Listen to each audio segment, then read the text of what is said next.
you know, the average person who's maybe lives in the ghetto or lives poor or lives out in the country, they're hearing it and hearing it and hearing it.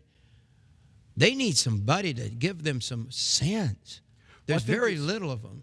On the short term, it's a political ploy by those who see this as a new constituency. But I think looking at it as Christians, we have to look at it with a prophetic view and see that this is bigger than just the United States. All over the world, there's a drive by the likes of George Soros and his Open Society Initiative and other globalists who want to break down national borders.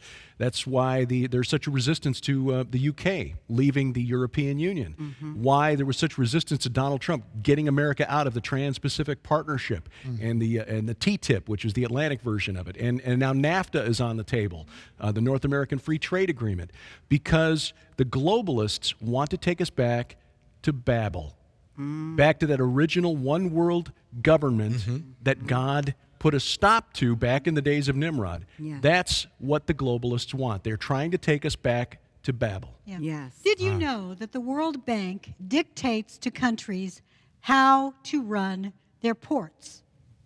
No. The World Bank Yes. Yeah. tells countries how to run their ports. In fact, the most recent rule change from the World Bank to all the countries was you have to privatize your ports. We don't want the governments running the ports. We don't want the cities running the ports. We want them private. I believe it's because the World Bank can more easily control them if they're private. That's right. The World Bank lends money to third world and developing countries and essentially coerces them into following rules. But the first world countries are also following those same World Bank rules.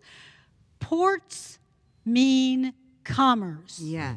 Right. If you can control the flow of goods, you can control the people. That's right. Oh, and in prophecy, Revelation 18, Mystery Babylon's trade sent across the ocean Exactly. to ports. The World Bank is flying under the radar. Very few people pay attention to the news.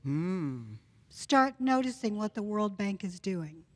Well, and Follow the another money. thing that Follow concerns the me, Sharon, both you and Jim said that this word suddenly has been stuck in your head.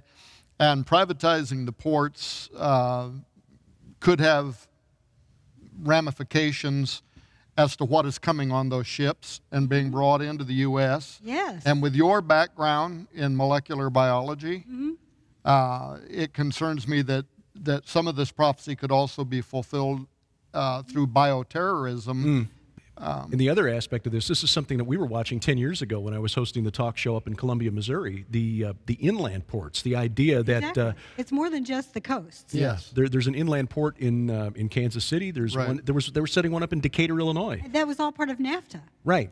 That they can basically bypass customs at the border and put something on from a container ship onto a train in Mexico and then run it all the way up into Kansas City and then distribute it from there. Oh, my. Now, that was the plan. Trans-Texas Corridor, right. Well, and this, in fact, I brought one with me. Let's do some biohacking. A CRISPR gene knockout kit through a bio lab. What can you use that? Well, you could create strains of bioweapons that have never existed in history. Furthermore, you could, at the germline level, rewrite the genetic makeup of any living thing. Using gene drive. Yes. Using gene drive. The UK is doing that now with rats. But see, this is today, or this week, this is being discussed at the United Nations because of DARPA wanting to invest tons of taxpayer dollars $100 million. into the development of gene drive technology, which they say is so terrifying in terms of its scope that this is a technology that should never even be allowed to exist, let alone to be weaponized. Of course, DARPA, the Pentagon, they're saying they have to do it because China and Russia are already developing it, and we can't allow them to get ahead of us in this game. But Gene drive technology is eugenics, nothing more than eugenics. When it's applied to modifying humans, but it could also modify organisms for new strains of weaponized bio-terrors, right? Exactly. That could, we'd have no weakness against it, no way to fight No defense. We have no defense. None. Even the flu. We're worried about the flu already. Yes. Right. I mean, this sounds like the plot of a Stephen King novel or movie, but this is actually happening and taking place. And government officials who are involved in this are saying this is terrifying, but we can't not do it because, as Tom said, the Chinese and the Russians are working on this, so we have to do. This is what Colonel McGinnis writes about in the book Future War, about how this technology is not just being used to create super soldiers. It is literally transforming, or has the potential to transform, what it means to be human. Right. Yeah.